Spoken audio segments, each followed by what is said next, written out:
Dimanche 13 avril 2025, les métaphores du mariage. Merci de nous retrouver sur votre chaîne L'Aventure dans la Parole. C'est le début de la semaine et peut-être que vous profitez de ces heures pour faire le ménage ou encore pour être en famille tranquillement au bord de l'eau. Mais avant tout, vous avez décidé de passer du temps avec nous dans la méditation de la parole. Alors, nous vous souhaitons une bonne écoute. Notre communauté s'agrandit et c'est grâce à vous. Soyez vous aussi actifs avec nous pour épandre le message et vous pouvez le faire en likant. Vous pouvez partager le lien avec vos contacts et nous vous invitons à vous abonner si ce n'est pas encore fait pour recevoir les notifications chaque jour et pour un confort d'écoute en continu, nous vous proposons la playlist de chaque semaine. Le texte à mémoriser de cette semaine que nous vous invitons à dire avec nous se trouve dans Apocalypse chapitre 19, le verset 9. Et l'ange me dit, écris, heureux ceux qui sont appelés au festin des noces de l'agneau. Et il me dit, ces paroles sont les véritables paroles de Dieu. Quel lien y a-t-il entre la métaphore du mariage et la prophétie biblique? En quoi le mariage nous aide-t-il à mieux comprendre la relation entre Dieu et son peuple? La réflexion de cette semaine nous aide à répondre à ces questions et aujourd'hui nous le faisons avec la séquence « Une seule chair ». Peu de métaphores bibliques soulignent aussi puissamment l'intimité que Dieu désire avec la race humaine que celle du mariage.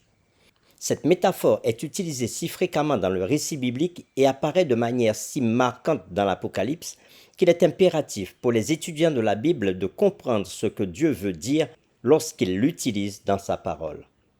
Nous vous invitons à lire avec nous Genèse chapitre 2, les versets 23 à 25 et Éphésiens chapitre 5, versets 29 à 32, et nous répondrons à la question suivante. De quelle manière un mariage humain reflète-t-il la relation entre Christ et l'humanité? Nous lisons Genèse chapitre 2, versets 23 à 25. Et l'homme dit, voici cette fois celle qui est os de mes os et chair de ma chair. On l'appellera femme parce qu'elle a été prise de l'homme. Et c'est pourquoi l'homme quittera son père et sa mère et s'attachera à sa femme, et les deux deviendront une seule chair. L'homme et sa femme étaient tous deux nus, et ils n'en avaient point honte. Éphésiens chapitre 5, versets 29 à 32. Car jamais personne n'a haï sa propre chair, mais il la nourrit et en prend soin comme Christ le fait pour l'Église, parce que nous sommes membres de son corps. C'est pourquoi l'homme quittera son père et sa mère et s'attachera à sa femme, et les deux deviendront une seule chair. Ce mystère est grand, je dis cela par rapport à Christ et à l'Église. Après avoir lu ces deux textes, Genèse chapitre 2 versets 23 à 25 et Éphésiens chapitre 5 versets 29 à 32, répondons à la question, de quelle manière un mariage humain reflète-t-il la relation entre Christ et l'humanité?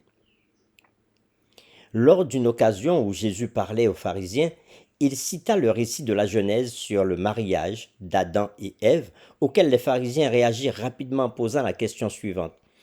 Pourquoi donc, lui dirent-ils, Moïse a-t-il prescrit de donner à la femme une lettre de divorce et de la répudier?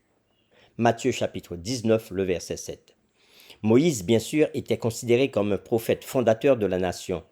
Imaginez remettre en cause l'auteur de l'institution du mariage en l'opposant à son propre prophète? Leur tactique était typique de leur approche envers Jésus. Ils tentaient souvent de prouver que ses enseignements contredisaient les Écritures. Le mariage, une union à vie, basée sur la fidélité, était l'idéal établi par Dieu à la fondation de la race humaine. Malheureusement, l'humanité déchue a endommagé ce don fondamental de Dieu. Étant donné l'importance que les Écritures attribuent au mariage, cela ne peut être une coïncidence que cette institution soit incessamment attaquée. Le mariage et le sabbat sont les deux dons accordés aux humains en Éden, et tous deux étaient destinés à démontrer le désir de Dieu d'avoir une relation intime avec sa création. Le mariage, l'union intime de deux personnes imparfaites, donnera toujours lieu à des tensions.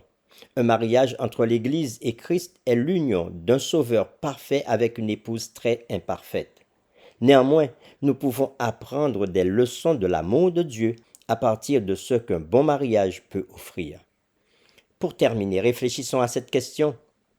Voici 3 principes pour le mariage.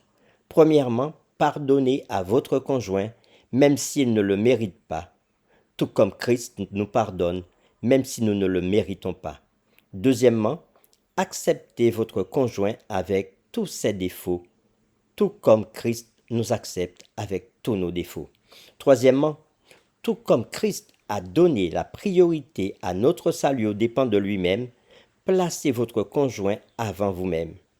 Comment ces trois principes basés sur l'Évangile peuvent-ils non seulement nous aider à comprendre comment Dieu se rapporte à nous, mais aussi aider tout mariage? Nous vous invitons à prier avec nous. Seigneur, cette semaine, nous voyons ensemble la métaphore du mariage.